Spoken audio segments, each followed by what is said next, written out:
Hello po sa inyong lahat. Isang magandang umaga po sa inyong lahat. Ngayon po ay Agis ng Abril 2026 anyo at ang oras po ngayon dito sa Los Angeles, California ay alas 6:27 ng umaga. 6:27 ng umaga, araw po ngayon ng Biyernes, Friday. At nais ko po mag-vlog mga kababayan, mga minamahal, patungkol po dito kay Ramil Madriaga. Ang pagkaintindi ko, talaga hindi aatras ito. Opo. At yan ang papatunayan ko. Kaya lang hindi ko makuha yung Bible verse. Hindi, hinanap ko kagabi, ay hindi ko makuha. Alam ko mayroong verse, pero ikikwento ko na lang po sa inyo, no? Kasi nga kahapon ay may kausap akong tao sa Pilipinas. Ay importante yun. Kaya nagkulang yung oras ko para i-prepara ito. Usually kasi ang preparasyon ko po ng ito, pag gumagawa ako nito, yung naghahanap ako ng mga Bible verse, almost 1 hour. Pero i-discuss ko lang ng mga 20 to 25 minutes. Pero ang preparasyon ko ay almost 1 hour. Ay nagkulang na ang oras ko dahil may kausap ako. Ngayon ay ito po ang title ko, Ramil Madriaga gusto raw gumanti at hindi daw mapapatigil ng kahit anong bayad. Ang binibigyan ko lang po ng emphasis dito, hindi titigil si Madriaga. Opo, kahit bayaran siya. Yun ang ibig kong sabihin dyan. Kahit magkano ang bayad niyan, hindi titigil po yan. Naandyan po sa Biblia kaya lang hindi ko makita Opo. Hanap na ako ng hanap kagabi ay hindi ko makita. Ay ito na lang muna. Pero sususugan ko na lang po sususugan ko para mas makumbinsi kayo. As far as I can remember yung mga verse. Opo. Ayan nga, isinulat ko dyan. Ako naniniwala ako na hindi na mapapatigil si Madriaga kahit na magkano ang bayad. Opo. Ay although na ang topic po na dinidiscuss doon ay about betrayal ng asawa. Opo. O yung sexual immorality. Kahit na daw bayaran yung lalaki o yung babae, kasi nga, halimbawa, yung lalaki, na-discover niya na may relasyon yung asawa niya doon sa kay congressman o kung sino yan, hindi raw mapapatawad yan Sabing ganun Opo, kahit bayaran siya ni congressman. Yun po at malamang din kahit na saang betrayal yan o yung tawag natin na yung may tawag tayo dyan yung parang naghudas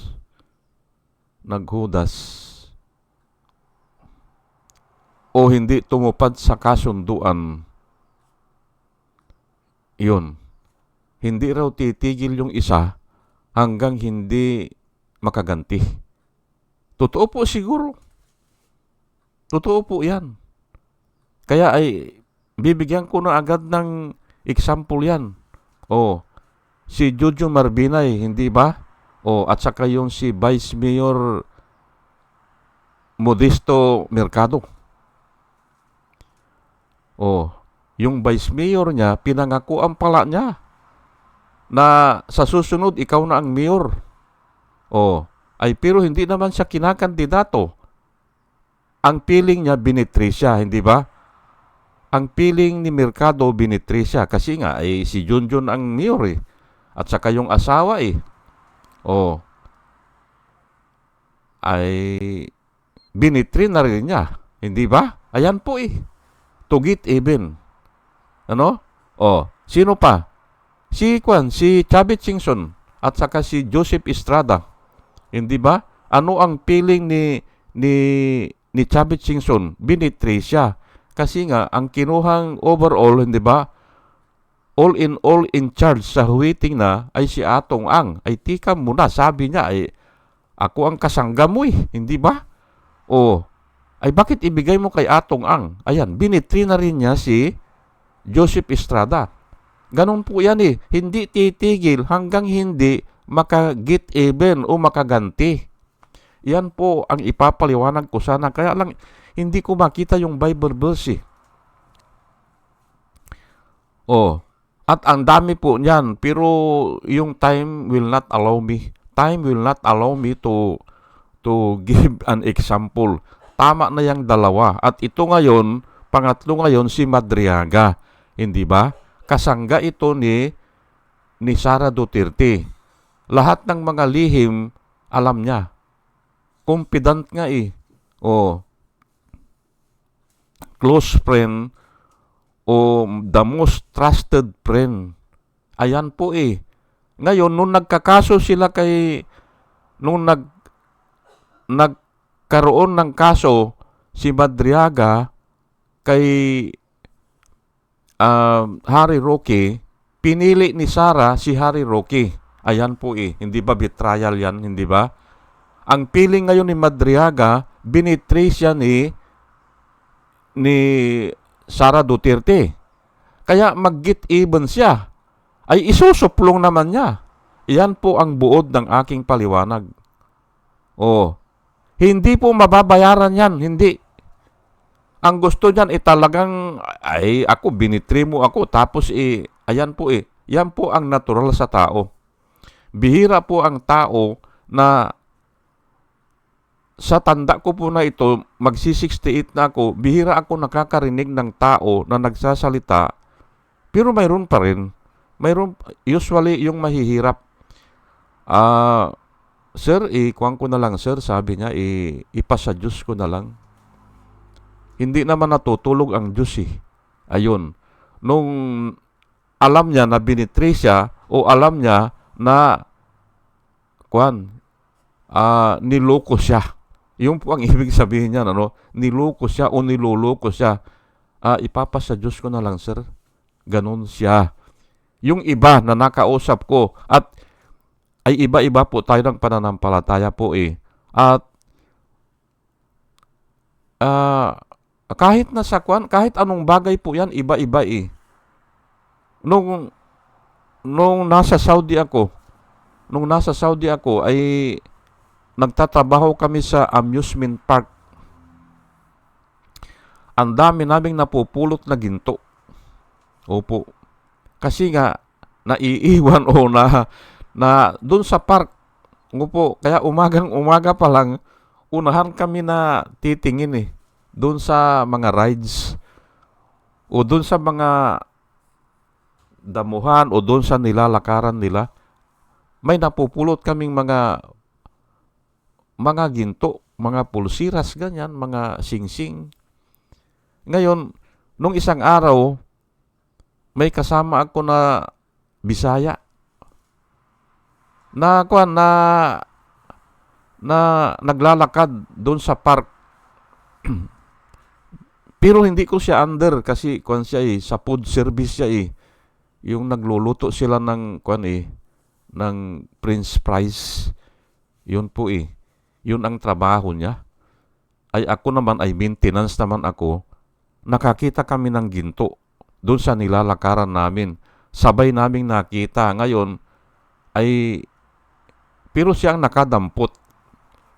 Ngayon, hinihintay ko kung ano ang suggestion niya. Ay sabi niya, ibigay natin doon sa gwardya, sabi niya. Kasi yun ang standard operation sa amin eh. Pag nakapulot ka ng ginto, dalhin mo doon sa gwardya at i-announce naman nung gwardya. Oh.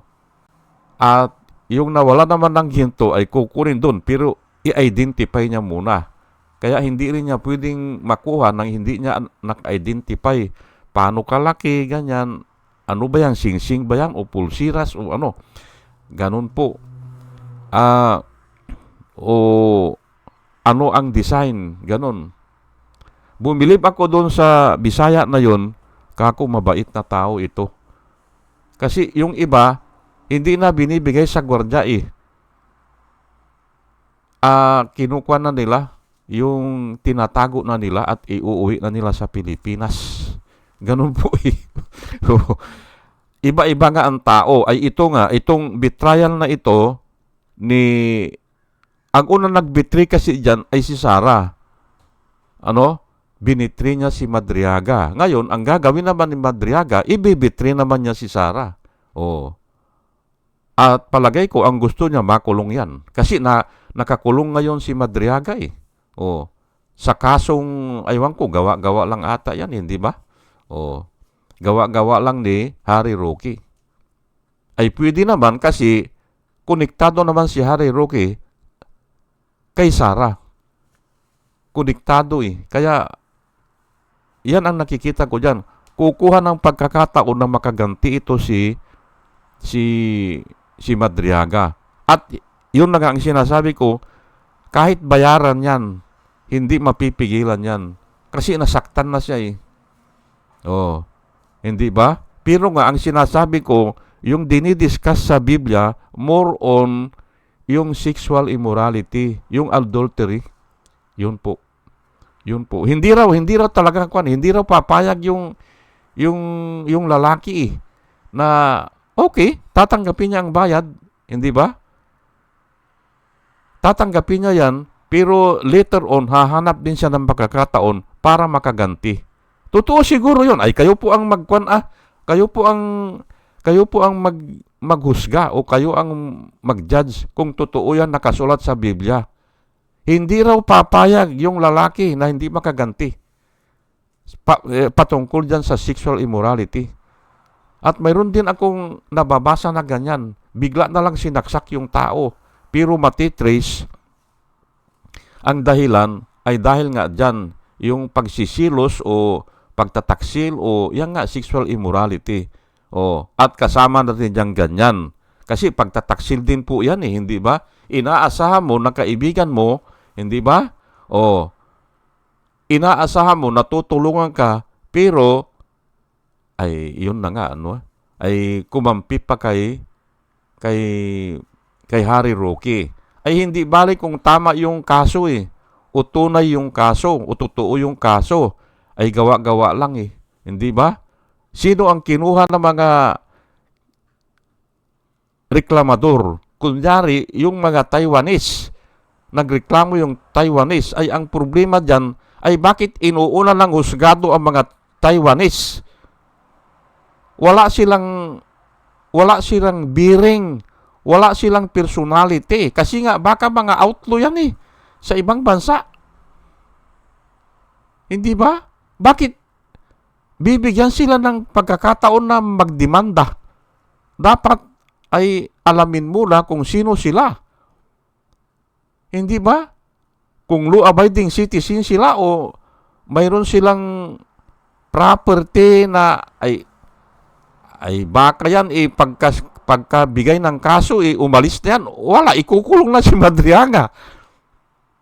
Yan po sa Saudi po ang priority yung mga Saudi citizen. Sa Saudi, ikaw ang mali. Pag nabundol ka nila, ikaw ang mali kasi hindi ka mabubundol kung hindi ka pumunta rito. Pag ikaw naman ang nakabundol sa kanila, ay ganun din. Ikaw ang mali kasi nga ay hindi ka makabundol kung hindi ka pumunta rito. Ganun sila eh. Ay bakit ito ngayon, mga Taiwanese daw ang nagreklamo kay Madriaga? Na kinidnap daw sila, hindi ba? Kasong kidnapping po ay ang tanong ko diyan, bakit bibigyan ng karapatan ang hindi citizen ng Pilipinas para magdemanda. Una-una, wala silang identity. Niloloko lang nila mga identity niyan eh. Opo. Mga alias. Sige po, at ito na ang isishare ko sa inyo, Psalms 55, pagpasensyahan nyo na po, kasi hindi ko nakuha talaga yung Bible verse eh. Ito na lang, Psalms 55 verse 12 hanggang 13, if an enemy were insulting me, I could endure it. If a foe were rising against me, I could hide.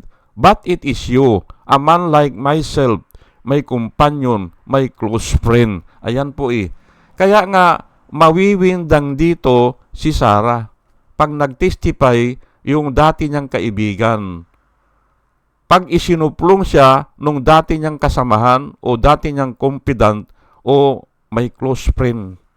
Yung close friend niya. At iyan nga si Madriaga. Kaya nga ang balita natin ay babayaran daw eh. Ay kako nga hindi nga tatanggap ng bayad yan eh. O kahit na binayaran mo yan, ay may lihim pa rin yan eh. May lihim na gusto na ikaw ay mabilanggo din. Ganun po yan. O magdusa. Hindi ba? Ganun po yan eh. Yan po ang natural sa tao. Hindi maaayos si Madriaga. Hindi magpapaayos yan. Kasi nga ang feeling niya ay binitray siya ni Sarah. Ay totoo naman, hindi ba? Ngayon ay gaganti siya. Paano? Isusuplong naman niya si Sarah. Ganun lang po yan eh.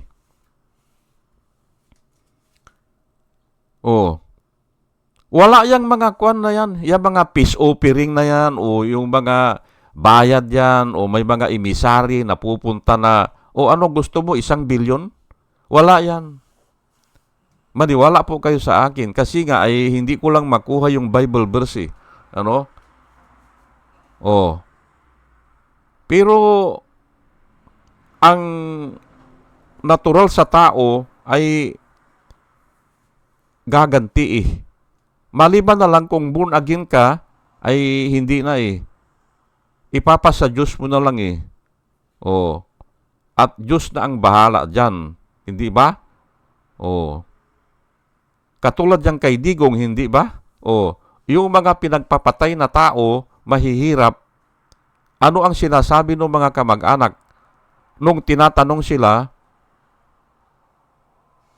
mayroon, yung ate ko sa Las Piñas, mayroon kapitbahay niya, kakilala niya, kaibigan niya, namatay yung anak ay doon sa Lamay, natukhang kasi, natukhang, doon sa Lamay, tinanong nila, Mang Luis, sabi niya, tinatanong nila, pupunta ba kayo sa korte? Hindi na, sabi ni Mang Luis. Hindi na. Bakit? Wala din mangyari dyan. Wala nang tiwala Wala nang tiwala ay ngayon ay ipasa Diyos ko na lang, sabi ni Mang Luis. Ganun po At siguro ipinasa Diyos na lang ng marami o karamihan, kaya ganun dininig ng Diyos. Ayan, nakakulong na ngayon si Duterte. At palagay ko wala nang kanyan, wala nang atrasan yan, wala nang kanyan. Ayan po hindi ba? Yung palang naalala ko na yung Diyos. Nakalimutan ko na naman. Kalimutan ko Bible verse sana yun Nakalimutan ko Yun na sana yung verse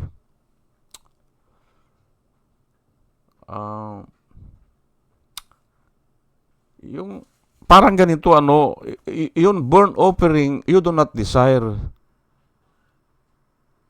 sacrifices and burnt offering you do not desire. Ang Panginoon po ito hindi gusto yan, and you have no pleasure on them. Burnt offering and sacrifices you do not desire, and you have no pleasure on them, or else I will give it. the sacrifices acceptable to God is a broken heart and a contrite in spirit. This, O God, a contrite spirit and a broken heart, you will not despise. Yan po. Kaya nga, hindi nga maggigiveaway ito si Ramil Madriaga Kasi ang gusto niya, mabroken ang spirit ni Sarah. Dahil kung mabilanggo yan, o matanggal yan, o kasuhan yan, a contrite spirit and a broken heart, ang gusto niya. Nananggaling naman yan sa Diyos, hindi ba? Ang sabi ng Diyos, ay hindi ko naman gusto yan Yung mga sacrifices na yan Yung mga, hindi ko gusto yan. Ang sabi ni David, at yun ang ina-accept kasi ng Panginoon yung a broken heart and a contrite in spirit. Ayun po pahapyaw na Bible verse yan, pahapyaw. Pero hindi pa yan hindi ko lang makuha, O sige, at hanggang dito na lang po, at malilit na ako. At dalangin ko po sa Panginoon bago ako mag-umpisa, nananalangin po ako na sa ating pakikinig ay makakuha po tayo ng wisdom na nanggagaling sa Kanya. At muli mga kababayan, mga minamahal, isang magandang umaga po sa inyong lahat at salamat po sa inyong pakikinig. Salamat po ng marami. Salamat po.